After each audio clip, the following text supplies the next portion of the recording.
What are your experiences with apartheid in South Africa?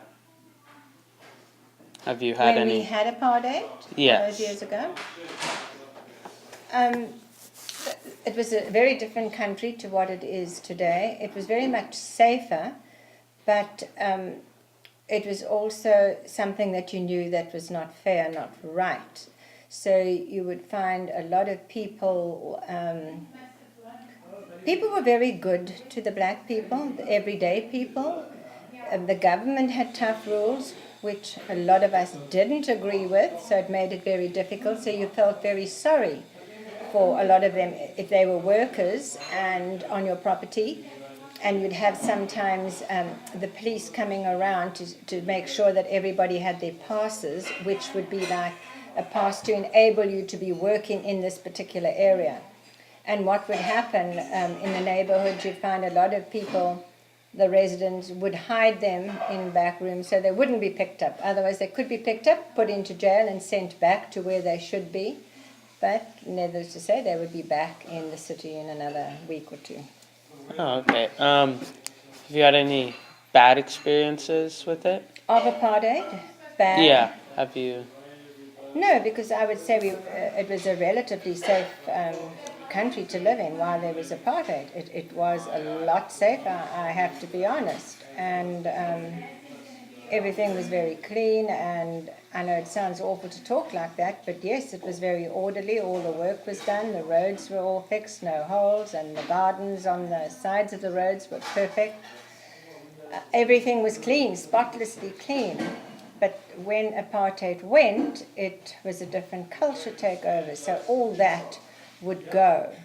And suddenly it was very messy, and there would be bottle tops and bottles lying all over the road, and the grasses weren't cut in the roads, and the holes weren't fixed. So you could see a remarkable difference. But then you did have the freedom to live wherever they wished, and the crime exploded. The crime was very, very extensive. Not only on white people, but black people as well. Why do you think the crime went up all of a sudden? Well, the crime would go up all of a sudden in the neighborhoods that we were used to living in was because they suddenly had an abundance of spaces to move into, and they would leave the areas where they lived to come to the cities where they were more established, and they knew that there was a lot of good pickings. So you wouldn't be safe walking, jogging, because you could be attacked for the jewelry you were wearing, your sunglasses. You wouldn't be safe driving your car, because again they would break a window at a robot traffic light, that would be, and steal what was ever on the front seat. I myself had the experience of one coming up to me when my window was still open and putting a penknife to my chest and ripping off 3 gold chains I had around my neck. And it just became a way of life that eventually there was no law and order. Nobody was safe, but then you would also have your black nanny who was coming to work, and she could be attacked on her way and everything stolen off her. Rape was very profuse. It was just so much violence because everything was exploded. And it was quite funny because we had a very educated, very nice black family moving into the neighborhood, and everything was fine. And the headlines of the local newspaper one week was, "We're moving out of the white area and going back to the black areas because it's not safe." Because now the white areas weren't safe anymore, as they had been in the past. So you had the good black people that really wanted nothing but a better life. They were probably the ones that suffered the most. And then you would find the colored people and the Indian people and the Chinese that were also classified as black. Colored would be a person that's half black and half colored. Colored is half black and half white. They were not black enough, and before they weren't white enough. So that was difficult. And then because they wouldn't getting anywhere either. The universities would have to drop their standard of education tremendously to allow black students to now get into the universities. So the very, very bright white kids would fall by the wayside. The coloreds and Indians just very barely got a position. Whose are these? All in all, well, you had to do away with apartheid. I 100% believe that, but it might take a good number of years, if ever, to become the country one would like it. But the problem being that there's probably 6 million white people, if that amount, and about 52 million black people. Okay, thank you. Oh, that's what it is?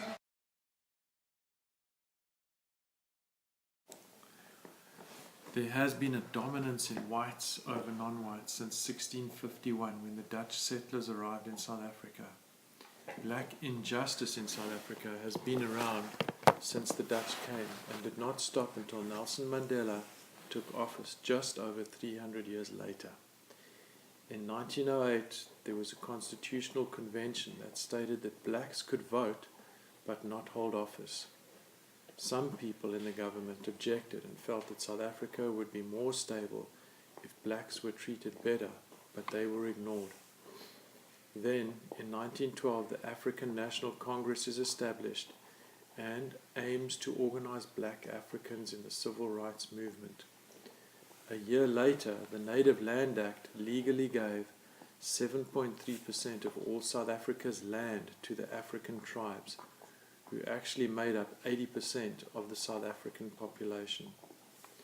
When blacks tried to resist white rule and gain political power, it was almost impossible because few were literate, their communication was poor, and access to money and other resources were limited. By 1939, less than 30% of blacks were receiving any formal education. Nelson Mandela was probably one of the most influential people in South Africa. He publicly spoke out without using violence. When the government saw him as a threat, they barred him from speaking to more than one person at a time. And so he went underground and became an idol for many young blacks.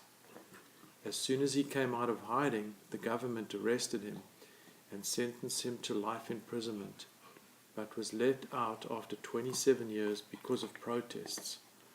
About a year later, Nelson Mandela was elected President of South Africa and constructed a new constitution freeing blacks. After Nelson Mandela was elected, with the first black participating election, apartheid was officially over. But some whites still had prejudice.